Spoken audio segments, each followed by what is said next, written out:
respirer. Respirer, c'est la vie.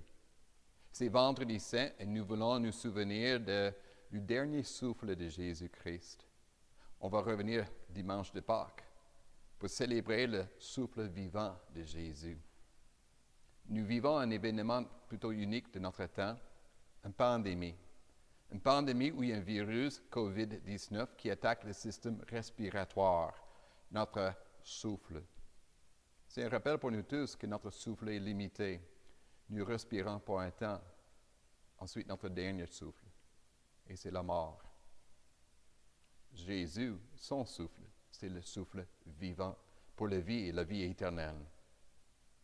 Nous allons prendre le temps pour nous rappeler de la mort de Jésus-Christ, notre Sauveur. Nous allons le faire avec des chants, des textes bibliques, des prières, un enseignement. Pour les chants, bonne nouvelle, ce n'est pas moi qui va chanter. Nous avons des vidéos pour que nous puissions tous chanter ensemble. Il y a des vidéos style karaoke, c'est-à-dire avec des musiques et des paroles qui font défiler sur votre écran. Il y a d'autres styles louanges, paroles, musique et chanteurs. Les cantiques de notre Église ne sont pas tous disponibles dans les deux formats, alors nous avons choisi le meilleur. Le but de tout ça, c'est pour que nous puissions tous chanter ensemble. Chanter ensemble la mort, mais aussi la résurrection de Jésus-Christ. Alors, prenez un moment. Nous allons prendre un moment de silence, nous préparer à nous souvenir de la mort de Jésus-Christ, notre Sauveur.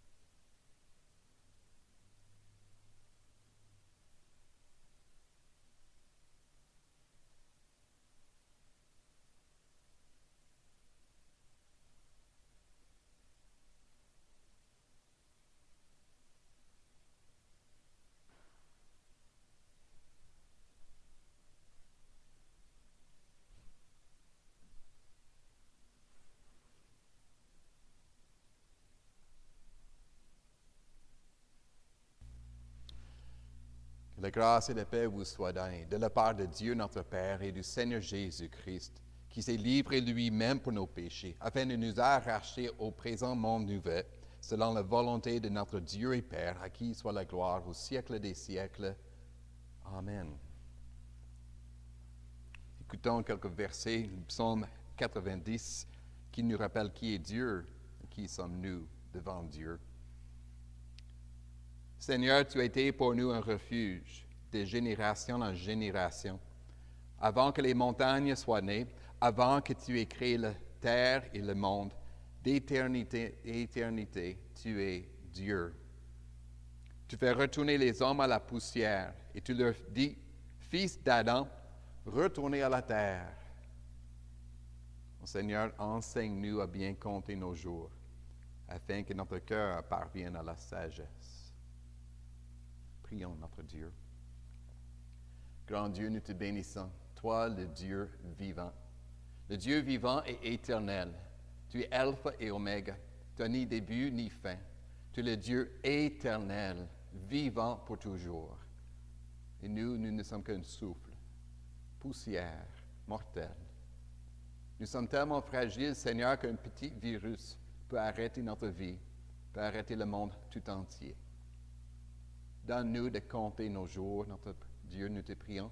Donne-nous de compter nos jours, de te faire confiance en toutes choses, de vivre dans la crainte de l'Éternel, notre Dieu, parce que toi, tu es un Dieu de compassion pour nous. Tu es un Dieu qui reconnaît que nous sommes fragiles, faibles, mortels. Donne-nous de vivre aujourd'hui ta compassion pour toujours. Amen.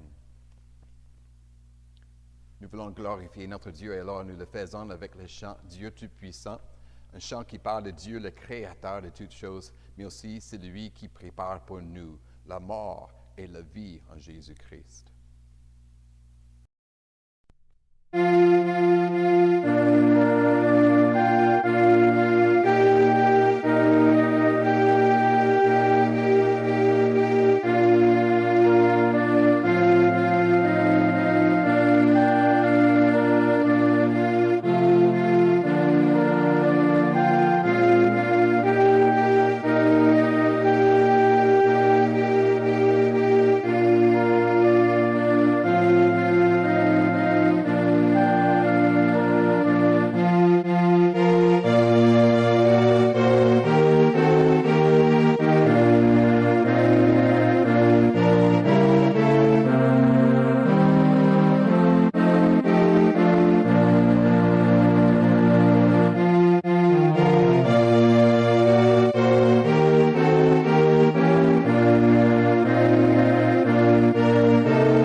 maintenant une occasion de lire, écouter la lecture de la crucifixion de Jésus-Christ. Nous allons l'écouter selon l'évangile de Matthieu, si vous voulez suivre dans vos Bibles. C'est l'évangile de Matthieu, chapitre 27, à partir du verset 32. Matthieu 27, le verset 32 jusqu'au verset 61 que nous allons lire. En fait, nous allons lire avec des chants, puis aussi une prière. C'est la famille Rahar et Jeanne qui vont faire la lecture, Hadj, Nadia et Tania. Et nous allons écouter, prier et aussi chanter le sacrifice de notre Sauveur Jésus.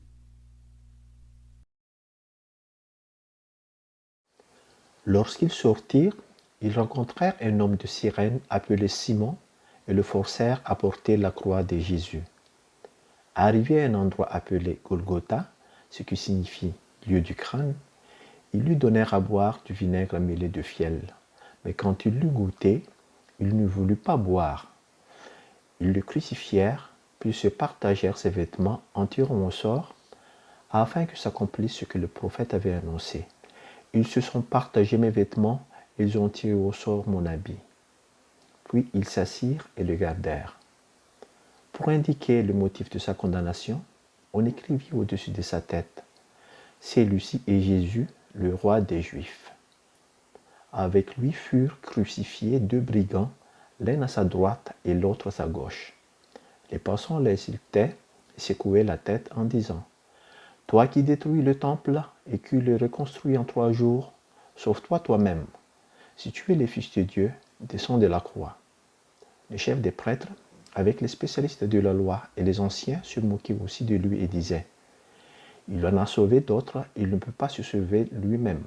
S'il est le roi d'Israël, qu'il descende maintenant de la croix et nous croirons en lui. Il s'est confié en Dieu, que Dieu le délivre maintenant. S'il l'aime, en effet, il a dit: Je suis le Fils de Dieu. Les brigands crucifiés avec lui l'insultaient eux aussi de la même manière.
La mort de Jésus. Depuis la 6e heure jusqu'à la 9e, il y eut des ténèbres sur toute la terre. Et vers la 9e heure, Jésus s'écria d'une voix forte: Élie, Élie, lama sabachthani, c'est-à-dire: Mon Dieu, pourquoi m'as-tu abandonné? Quelques-uns de ceux qui étaient là l'ayant entendu dire: Il appelle Élie. Et aussitôt, l'un d'eux courut prendre une éponge qu'il remplit de vinaigre, et l'ayant fixé un roseau, il lui donna à boire. Mais les autres disaient: Laisse, voyant si Élie viendra le sauver. Jésus poussa de nouveau un grand cri et rendit l'esprit. Et voici le voile du temple se déchira en deux. Depuis le haut jusqu'en bas, la terre trembla, les rochers se fondirent. Les sépulcres s'ouvrirent et plusieurs corps des saints qui étaient morts ressuscitèrent.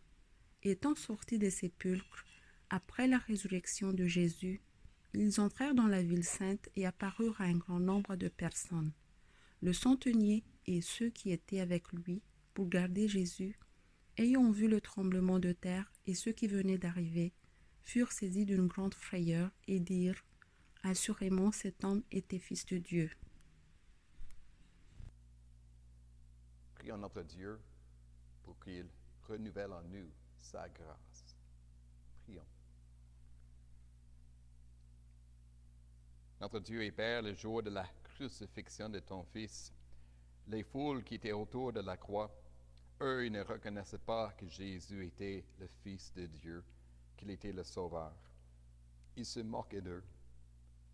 Mais nous sommes ici pour confesser que Jésus est vraiment le Fils de Dieu, qu'il est le seul Sauveur du monde, que Jésus est notre Sauveur.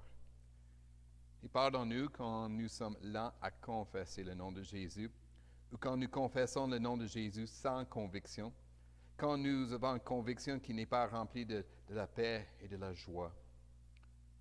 Oh Dieu, dans ce monde qui est sans Dieu et alors sans espoir, suscite en nous une conviction profonde, une conviction joyeuse, que la mort de Jésus est notre salut, que le sacrifice de Jésus est notre pardon, que Jésus est ressuscité pour nous donner une vie nouvelle et même éternelle. Amen.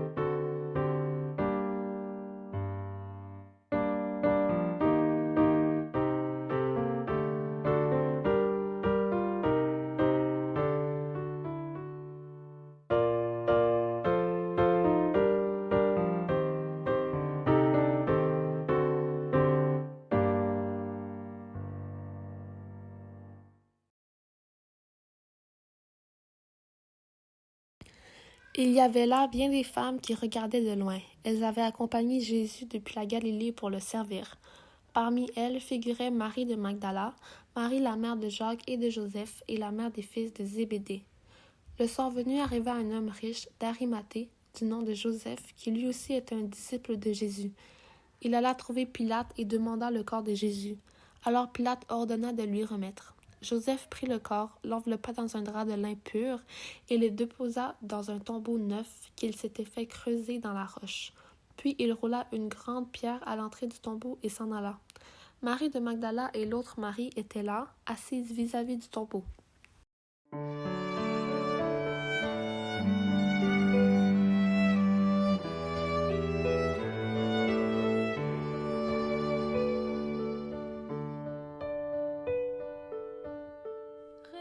Rédempteur admirable,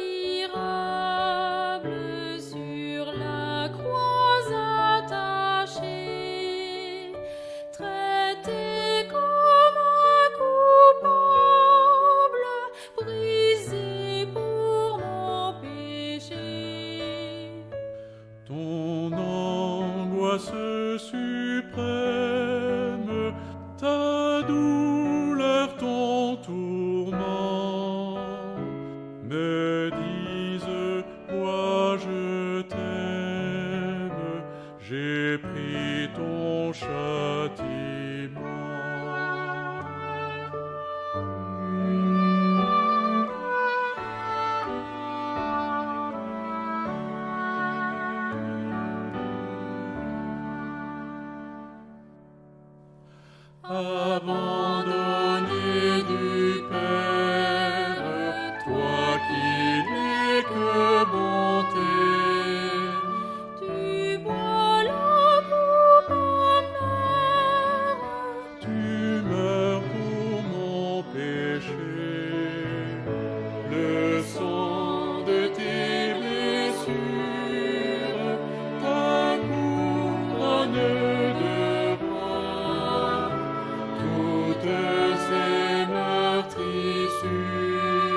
Ton amour me réclame, me voici mon sauveur. Prends mon corps et mon âme au prix de ta douleur. Couvert par ta justice, enfin je ne veux plus que vivre à ton service pour ta gloire, ô Jésus.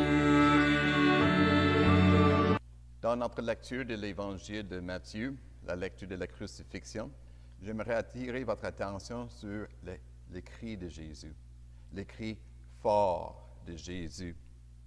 Combien de personnes mourantes crieraient avant de mourir, surtout si la cause de leur mort est respiratoire? Il y a 2 semaines, j'étais avec mon amie Marie-Claude Bouffard. Elle est décédée à cause des problèmes respiratoires. J'étais avec elle 48 heures avant sa mort. Si j'aurais dit à Marie-Claude, « Peux-tu crier? » elle aurait signalé que non. Même surtout pas crier fort. C'est difficile de crier avant de mourir, autant plus pour une personne crucifiée.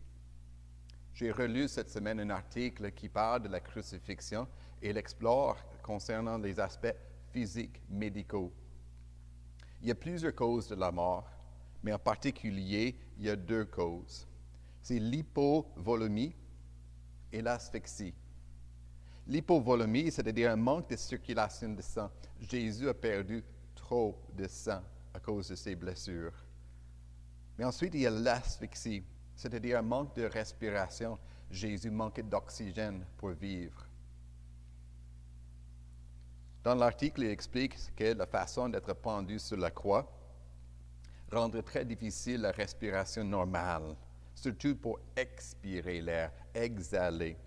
Pour expirer l'air des poumons, il fallait rehausser le corps en appuyant sur les pieds et même poussant sur les pieds. En même temps, il fallait fléchir les coudes et rapprocher les épaules. On se rappelle que Jésus était cloué sur la croix. Ce serait très difficile, douloureux de bouger ainsi.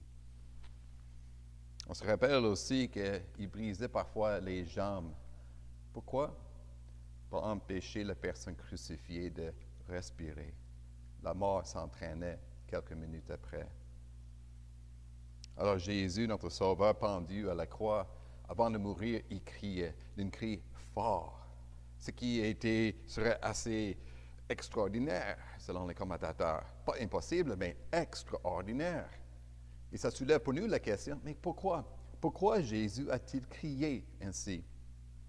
Pour y répondre, ce serait intéressant de savoir qu'est-ce qu'il a crié. Quel était le cri de Jésus? Est-ce que c'était un cri de douleur? Ah! Ou peut-être c'était un cri de victoire. Oui!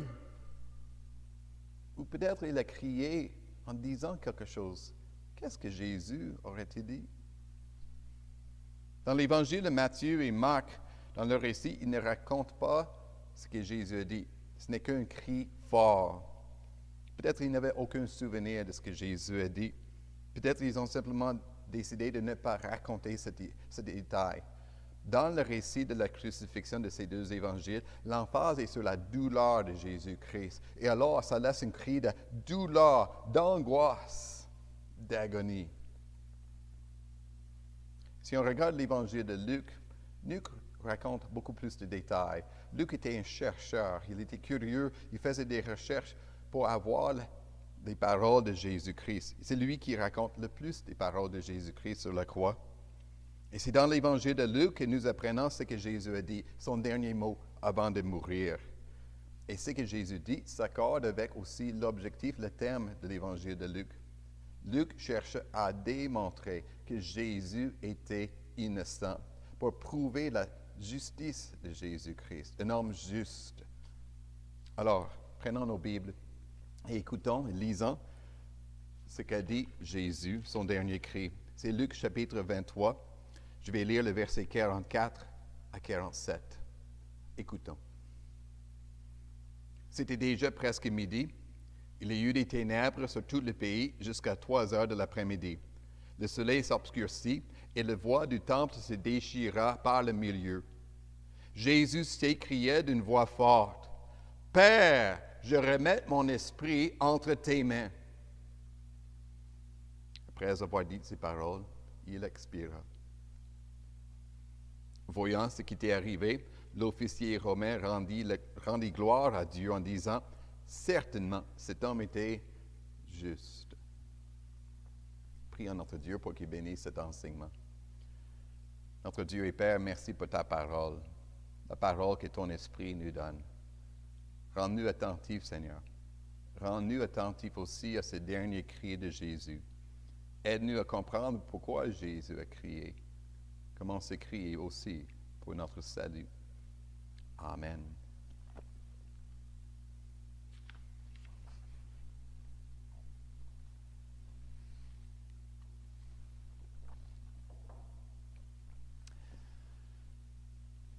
Avant de mourir, quel sera votre dernier mot? J'imagine que c'est une question dans laquelle peu parmi nous pensent. Peut-être il y a d'autres qui y pensent parce que vous êtes un peu plus âgés. Ou peut-être vous avez accompagné un ami, un membre de votre famille pendant ces derniers moments. Peut-être vous avez envie de mourir, arrêter la souffrance. Ou peut-être vous avez simplement une personnalité, un tempérament, vous pensez ce genre de questions. Comment vais-je mourir? Et qu'est-ce que je dirais avant de mourir? Il y a une pandémie dans le monde. On parle des morts, des milliers de morts. On y pense plus. Et si moi je suis atteint, Jésus avait-il pensé à sa mort? Jésus avait-il préparé sa mort? Avait-il préparé son dernier mot à dire? J'ose dire que oui. J'ose dire que Jésus voulait très bien dire, avant de mourir, « Père, je remets mon esprit entre tes mains. » Il savait qu'il allait mourir. Jésus savait pourquoi même il mourrait sur la croix. Pourquoi il mourrait et alors aussi comment mourir. Mourir dans la paix et surtout la confiance. Et j'aimerais donc, à partir de ce texte, prendre deux leçons pour nous. D'abord, c'est l'expiation de la mort de Jésus-Christ, puis ensuite, l'exemple de la mort de Jésus-Christ. L'expiation est l'exemple, et c'est surtout l'exemple qui va nous parler plus dans notre vie quotidienne, mais le plus important, c'est l'expiation de Jésus-Christ. Alors, considérons donc la mort de Jésus comme une expiation. Jésus criait, « Père, je remets mon esprit entre tes mains. » Ce qui n'est pas raconté dans l'évangile de Luc, c'est l'autre cri fort de Jésus. « Élie, Élie, lama sabachthani, mon Dieu, pourquoi m'as-tu abandonné? » Luc ne parle que des ténèbres pendant 3 heures. Puis après ça, les dernières paroles de Jésus. Et dans le contexte d'être abandonné par Dieu, c'est plutôt surprenant que Jésus aurait crié, « Père, je remets mon esprit entre tes mains. » Pouvez-vous imaginer que votre patron vous mette à la porte, non pas à cause du COVID et la fermeture de toutes les entreprises, mais qu'il vous mette à la porte à cause de votre incompétence, à cause de votre incompatibilité avec le patron. Puis le lendemain, vous allez rentrer au travail et dire, « Merci patron, que tu m'engages de nouveau. » Ça ne se peut pas. Mais Dieu, le Père, il met son Fils à la porte et le Fils entre en disant, 3 heures plus tard, il dit, « Mais voici. » Puis Jésus le déclare avec confiance, conviction même. Comment est-ce qu'il a pu avoir cette conviction que le Père allait bien recevoir son âme? Parce que Jésus, il savait que sa mort était une mort expiatoire, une mort pour payer la dette du péché. C'est les apôtres qui nous enseignent sur le sens de la mort de Jésus-Christ. Je pense surtout à ce texte en 1 Jean chapitre 4, le verset 10. Le texte est important, 1 Jean 4, 10. Nous lisons, « Dieu nous a aimés. Le Père nous a aimés. Il a envoyé son Fils comme victime expiatoire pour nos péchés. » Une victime expiatoire, c'est-à-dire un sacrifice expiatoire, un remplaçant pour expier, c'est-à-dire payer comme une dette, payer la dette de notre péché, nous pardonner de notre péché. Mais le point essentiel pour nous dans le vendredi saint, c'est de savoir, pour nous de savoir, est-ce que le paiement de Jésus était bien reçu? Est-ce que Dieu le Père a bien accepté le paiement de Jésus? Est-ce que c'est un paiement suffisant pour effacer la dette de notre péché? Si je parle d'une dette, vous avez une dette, peut-être c'est une carte de crédit qu'il faut payer, encore 10 000 à payer sur votre carte de crédit, un prêt d'étudiant, une hypothèque de quelques centaines de milliers de dollars. Puis vous avez un ami qui vous dit, écoute, je vous aime, je vais payer votre dette. C'est merveilleux, mais avant de sauter de joie, attendez que la banque reçoive bien son paiement, que ce soit un virement bancaire, que ce soit un chèque. Parce que ça arrive parfois qu'il y a un chèque sans provision. C'est-à-dire, il n'y a pas assez d'argent dans le compte de votre ami pour rembourser votre dette. Il faut s'attendre, il faut attendre. Parce que la banque dit, oui, le paiement est bien fait, bien reçu. Jésus fait le paiement de notre dette sur la croix. La question est, est-ce que Dieu le Père, son juge, est-ce que Dieu, il va bien accepter son paiement? Ou plus précisément, est-ce que son paiement va effacer la grandeur de notre dette de péché? Puis vous me direz, mais oui, Pasteur Bernard, parce que vous connaissez ce texte que nous lisons encore dans 1 Jean, l'épître de Jean, chapitre 2, c'est le premier verset. Si quelqu'un a péché, nous avons un défenseur auprès du Père, Jésus-Christ le juste. Il est lui-même la victime expiatoire pour nos péchés, et non seulement pour les nôtres, mais aussi pour ceux du monde entier. Jésus, victime, sacrifice expiatoire pour le pardon de nos péchés et même suffisant pour le pardon de tous les péchés du monde. Et nous savons qui il est parce qu'il est auprès du Père. C'est-à-dire, Jésus est vivant, il est ressuscité, il est vivant auprès de Dieu, son Père, pour plaider notre cause. C'est la résurrection, donc, qui est la preuve que le paiement de Jésus était suffisant. C'est la résurrection qui est la preuve que Dieu le Père a bien reçu le paiement de Jésus à notre place. L'apôtre Paul parle ainsi aussi. L'apôtre Paul, c'est en l'Épître aux Romains, le chapitre 4, les derniers versets. Il nous rappelle ceci. Il dit, « Dieu, il a ressuscité Jésus-Christ, notre Seigneur, lui qui était damné à cause de nos fautes sur la croix, et qui est ressuscité à cause de notre justification, de nous déclarer justes, pardonnés, parfaits. » Comment est-ce qu'on sait qu'il est notre pardon, notre justice? Parce que Dieu le Père l'a ressuscité. Autrement dit, Dieu dit, voici la preuve que le paiement est fait. Jésus est vivant, ressuscité. Le chèque est bon, la carte de crédit, c'est marqué payé. L'hypothèque, on va la déchirer. Vos péchés, ils sont tous pardonnés. Alors revenons donc dans notre texte. Ce dernier cri de Jésus quand il criait, « Père, je remets mon esprit entre tes mains. » Jésus dit en autres mots, « Père, accepte bien mon sacrifice. Père, sois satisfait de mon paiement. Garde mon âme pour la résurrection de mon corps. » Et notez bien aussi les enfants, notez bien ce que Jésus ne dit pas. Il ne pose pas une question, il ne demande pas, « Père, peux-tu prendre mon âme entre tes mains? » Ce n'est pas une question. Jésus n'exprime pas non plus un souhait. « Père, je veux que tu prennes mon âme, mon esprit entre tes mains. » Non, Jésus déclare. Il déclare avec confiance et conviction, « Père, je remets mon esprit entre tes mains. » Il avait la confiance, conviction, que oui, le Père était bien satisfait de son sacrifice, que le Père, sa justice a été satisfaite, que la dette de nos péchés est payée. Autrement dit, si vous connaissez bien vos évangiles, on peut mettre en parallèle ce texte dans l'évangile de Luc, en parallèle avec celui dans l'évangile de Jean, les dernières paroles de Jésus, quand Jésus déclare, « Tout est accompli, le paiement est accompli. » Je vous encourage, mes frères et sœurs, quand vous lisez ce récit de la crucifixion selon l'évangile de Luc, quand vous arrivez à ce texte, peut-être un peu obscur au début, « Père, je remets mon esprit entre tes mains », je vous encourage à le lire comme la promesse de Jésus. Vos péchés sont pardonnés. Vos fautes sont entièrement pardonnés, purifiés. Vous êtes juste, innocent auprès de Dieu, votre Père. Ou, comme dit l'apôtre Paul, Romains chapitre 5, vous avez la paix avec Dieu grâce à Jésus-Christ. Ça, c'est la première leçon pour nous de ce texte. Mais j'aimerais prendre une deuxième leçon pour nous tous, un exemple venant de la mort de Jésus-Christ, parce qu'il est un exemple qui nous apprend comment mourir, comment bien mourir. Si on pense à la mort de Jésus-Christ et la façon que Jésus il faisait face à la mort, il y a beaucoup qu'on peut apprendre.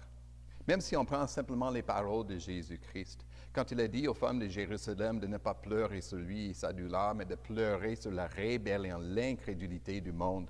Quand il a dit à ses ennemis que leur péché soit pardonné. Quand il a rassuré le méchant, le malfaiteur sur la croix, qui serait au paradis. Quand il a assuré les soins de sa mère âgée. Quand il a crié son désir de ne jamais être séparé de Dieu le Père, qui lui a remis sa vie pour la résurrection. Toutes ces façons que Jésus nous apprend comment bien mourir en tant que croyant. Et comment Jésus a-t-il pu mourir de cette façon si paisible, convaincu? Parce qu'il savait que Dieu le Père allait le ressusciter. Jésus le savait. Bien avant de mourir, il savait très bien que Dieu allait le ressusciter. En fait, il en parlait à quelques reprises, même à ses disciples. Luc chapitre 9, par exemple, nous lisons, Jésus dit, il fallait que le Fils de l'homme souffre beaucoup, qu'il soit rejeté par les anciens, les chefs des prêtres, par les spécialistes de la loi, qu'il soit mis à mort, et 3 jours plus tard, il ressuscite le 3e jour. Jésus savait que le Père lui promit la résurrection. Et alors, sur la croix, en train de mourir, Jésus saisit la promesse de son Père. Il saisit la promesse de sa résurrection. Père, entre tes mains, je remets mon esprit. Et ce que Jésus fait comme un exemple, d'autres disciples l'ont suivi aussi. Même des disciples de la première génération. On se souvient d'Étienne, aussi les enfants, l'histoire qu'on a appris à l'école des dimanches. Étienne, un disciple zélé, lapidé à cause de son témoignage, puis il est en train de mourir. Qu'est-ce qu'on lit? Étienne dit, Jésus-Christ, accueille mon esprit. Et les premiers croyants des premiers siècles, ils priaient souvent cette prière de Jésus, d'Étienne. Ils prient en Église. Accueille bien mon esprit. Je remets mon esprit entre tes mains. Comment pouvons-nous oser prier ainsi comme Jésus? Parce que nous avons la même promesse que Jésus avait. Nous avons la promesse de la résurrection. Dieu le Père promet de nous ressusciter corps et âme. Vous pouvez le lire, 1 Corinthiens chapitre 15. Le Christ est ressuscité, tous vont se ressusciter avec lui.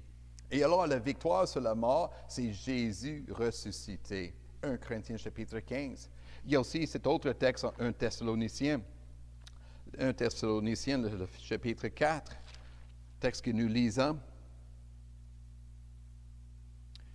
Le Christ est ressuscité. Et nous croyons aussi que Dieu ramènera par Jésus et avec lui ceux qui sont morts. Il va nous ramener et nous ressusciter avec le Christ ressuscité. Et c'est la raison pour laquelle nous exprimons notre foi quand nous chantons la résurrection de Jésus. Comme Christ est ressuscité, nous allons le chanter dimanche de Pâques.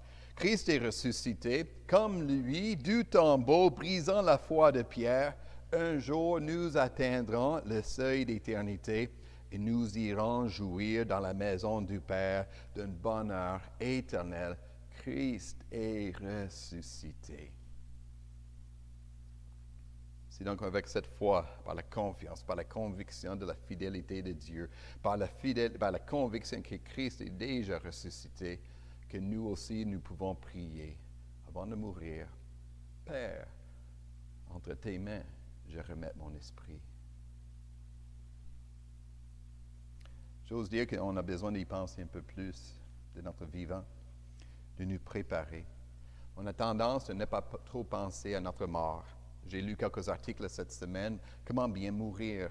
Moi-même, je n'y pensais pas trop.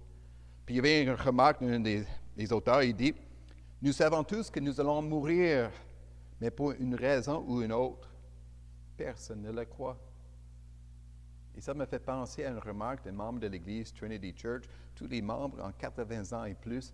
Puis le monsieur m'a dit, « Écoute, on ne croit pas qu'on va mourir. Si eux ne croient pas qu'ils vont mourir, nous, notre assemblée est beaucoup plus jeune. Est-ce qu'on pense à notre mort? Très peu. Oh oui, vous dites, on est dans une pandémie, COVID-19, nous sommes menacés. Mais j'ose dire que la plupart d'entre nous disent, écoute, c'est pas moi. C'est correct. Moi-même, j'y pensais jusqu'au jour où, après la mort de notre amie Marie-Claude, on a appris dans les nouvelles qu'il y avait une éclosion de COVID-19 dans le centre palliatif où on était. Mélanie et moi, on était exposés peut-être au virus. Alors, on est en quarantaine. Il nous reste 2 jours. Puis c'est sûr que ça fait penser. Et si ça arrive? Si ça arrive que je tombe malade, que je meurs. Mais on n'a pas besoin de craindre la mort. On n'a pas à avoir peur. On n'a pas besoin non plus de lutter contre la mort, de vouloir vivre à tout prix. Il serait mieux pour nous de nous reposer dans cette promesse de Dieu. Et j'ose dire que la meilleure façon de nous préparer à notre mort, parmi d'autres choses à faire, c'est sûr, la meilleure chose pour nous de faire, c'est de prier, comme Jésus, mais de prier de notre vivant. De prier cette prière de Jésus bien avant de mourir. Père, je remets mon esprit entre tes mains. Parce que Jésus lui-même le priait avant de mourir. Il faut comprendre que Jésus sur la croix, ce n'est pas lui qui a inventé cette prière. Ce n'est pas lui qui a dit à l'improviste, « Père, je remets mon esprit entre tes mains. » Non, c'était la prière de Jésus tout au long de sa vie. Parce que c'est la prière qu'il a appris dans les psaumes de David, le psaume 31 en fait. Si vous lisez le psaume 31 que nous allons lire tantôt, David, il parle de sa mort, il est menacé. Puis il dit ceci, « Tu me feras sortir du piège qu'ils m'ont tendu, c'est-à-dire ce piège de mort, le faire mourir. Car tu es mon protecteur, je remets mon esprit entre tes mains. Tu me délivres, éternel Dieu de vérité. » Et Jésus aurait lire, chanter, prier cette prière. En fait, les Juifs avaient l'habitude, les Juifs, de prier ce verset, cette prière, avant de se coucher. Et donc, on peut bien imaginer que Jésus, surtout les nuits où il était là pour prier Dieu son Père toute la nuit, que Jésus priait justement le psaume 31. Père, mon esprit, je te le remets. En pensant à tout ça, je me suis rendu compte que c'est même la prière que ma mère m'a apprise. Depuis mon enfance, tendre enfance, ma mère m'a appris à prier. Now I lay me down to sleep. I pray thee, Lord, my soul to keep. Je me couche maintenant pour dormir et je te prie, Seigneur, garde mon âme. Garde mon âme.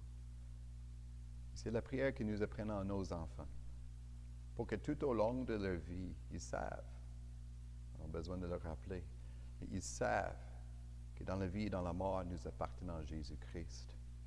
Et nous pouvons faire face à la mort à tout moment, parce que notre âme est gardée par Dieu notre Père.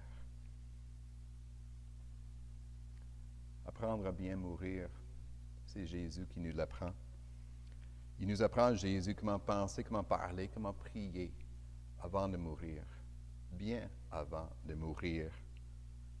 Parce que nous pouvons prier avec confiance que notre âme est entre les mains de Dieu le Père et qu'il le garde pour la résurrection de notre corps glorieux. Et nous pouvons le prier avec un sentiment de paix, oui, mais surtout un sentiment, une conviction, une grande conviction. Parce que sur l'autre côté, Sur l'autre côté, c'est Dieu mon Père qui m'attendra. C'est lui qui m'ouvrira la porte du ciel, du paradis. C'est lui qui va me recevoir. Il me dira, bienvenue chez moi. Tu peux entrer. Amen. Nous voulons chanter notre confiance, que dans la vie comme dans la mort, j'appartiens à Jésus-Christ. Nous le chantons, je me confie en toi.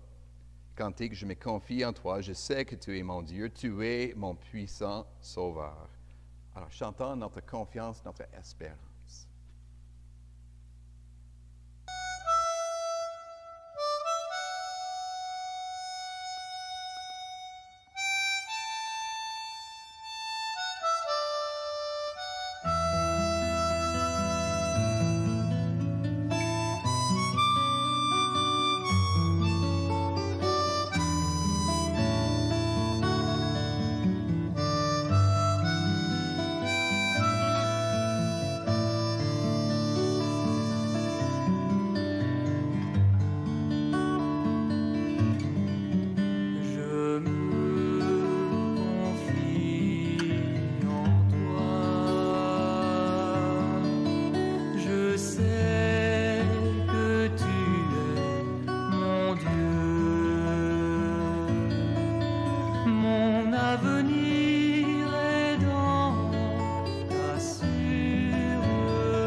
Nous allons écouter maintenant la lecture du psaume, le psaume 31. Si vous voulez suivre avec moi, le psaume 31, le psaume que Jésus a cité sur la croix. Je remets mon esprit entre tes mains. Écoutez le psaume, c'est le psaume de David lui-même face à la mort. Je vais lire, pas le psaume au complet, mais plusieurs versets. Alors écoutez, que ce soit pour nous tous, notre prière aujourd'hui et face à notre propre mort. Éternel, je cherche refuge en toi, que jamais je ne sois déçu. Délivre-moi dans ta justice. Tends ton oreille vers moi. Viens vite à mon secours. Sois pour moi un rocher protecteur, une forteresse où je trouve le salut. Oui, tu es mon rocher, ma forteresse. À cause de ton nom, tu me conduiras, tu me dirigeras. Tu me feras sortir du piège qui m'a entendu, car tu es mon protecteur. Je remets mon esprit entre tes mains. Tu me délivres, Éternel, Dieu de vérité. Je déteste ceux qui s'attachent à des idoles sans consistance. Moi, c'est en l'Éternel que je me confie. Je serai par ta grâce dans l'allégresse et dans la joie, car tu vois ma misère. Tu connais les angoisses de mon âme. Aie pitié de moi, Éternel, car je suis dans la détresse. J'ai les yeux, l'âme et le corps rongés par le chagrin. Ma vie s'épuise dans la douleur et mes aînés dans les soupirs. Ma force faiblit à cause de ma faute et mes hôtes dépérissent. Mais moi, je me confie en toi, Éternel. Je dis, tu es mon Dieu. Mes destinées sont dans ta main.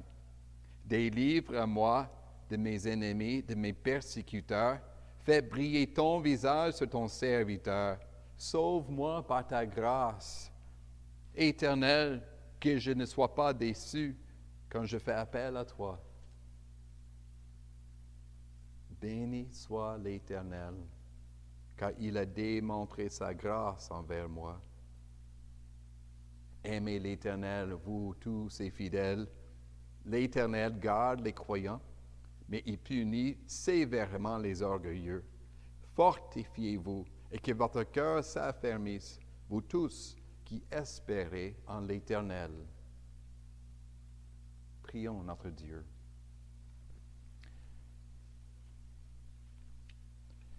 Oh Dieu notre Père, nous sommes devant toi, le Dieu vivant. Toi qui es le Dieu éternel, Alpha et Oméga, ni début ni fin, Dieu éternel. Et nous reconnaissons devant toi la fragilité de notre humanité. Nous sommes mortels. Nous sommes faits de la poussière. Notre vie n'est qu'un souffle. À cause de la malédiction de la mort, à cause du salaire de notre péché. Mais merci notre Dieu pour la bonne nouvelle que Jésus est mort et encore plus, il est ressuscité. Jésus a fait de sa vie un sacrifice expiatoire et par son sacrifice, toutes nos fautes sont pardonnées et tu nous déclares justes, purs à tes yeux. Oh, notre Père, face à la mort et surtout face à notre propre mort, nous te faisons confiance. Nous confessons, dans la vie comme dans la mort, j'appartiens à Jésus-Christ, mon fidèle Sauveur. Et alors nous remettons, je remets mon esprit entre tes mains. Notre Dieu, dans le monde aujourd'hui, nous vivons la réalité de la mort plus que jamais. Il y a une pandémie, le virus COVID-19, il y a la mort des milliers et la vie de tous menacée. Nous demandons notre Dieu, dans ta compassion, aie pitié de nous. Nous demandons ta protection. Nous demandons ta guérison. Nous demandons aussi que ton nom soit glorifié et que plusieurs confessent Jésus comme Sauveur. Et nous le demandons avec les paroles que Jésus lui-même nous a données. Et nous prions. Notre Père qui est aux cieux, que ton nom soit sanctifié, que ton règne vienne, que ta volonté soit faite sur la terre comme au ciel. Donne-nous aujourd'hui notre pain de ce jour. Pardonne-nous nos offenses, comme nous pardonnons aussi à ceux qui nous ont offensés. Et ne nous soumets pas à la tentation, mais délivre-nous du mal, car c'est à toi qu'appartiennent le règne, la puissance et la gloire pour les siècles des siècles. Amen.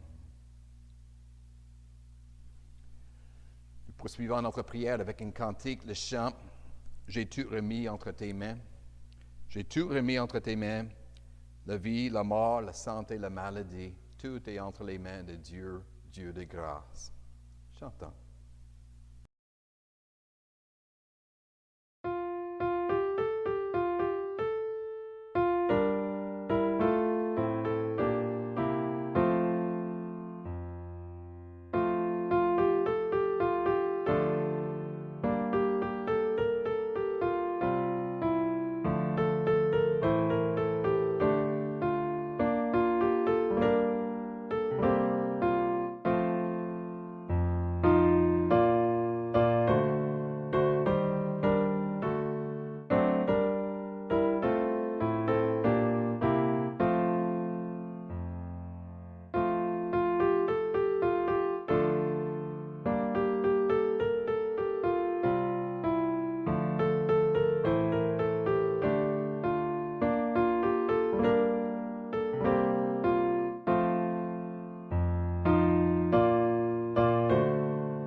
recevez la bénédiction de notre Seigneur. Le Dieu de toute grâce vous a appelé en Jésus-Christ à sa gloire éternelle. Après que vous aurez souffert un peu de temps, il vous rétablira lui-même, vous affermira, vous fortifiera, vous rendra inébranlable. À lui la gloire et la puissance au siècle des siècles. Amen. Ce sera notre privilège et notre plaisir de nous retrouver dimanche de Pâques, et de célébrer que le Seigneur Jésus reprend son souffle et respire encore.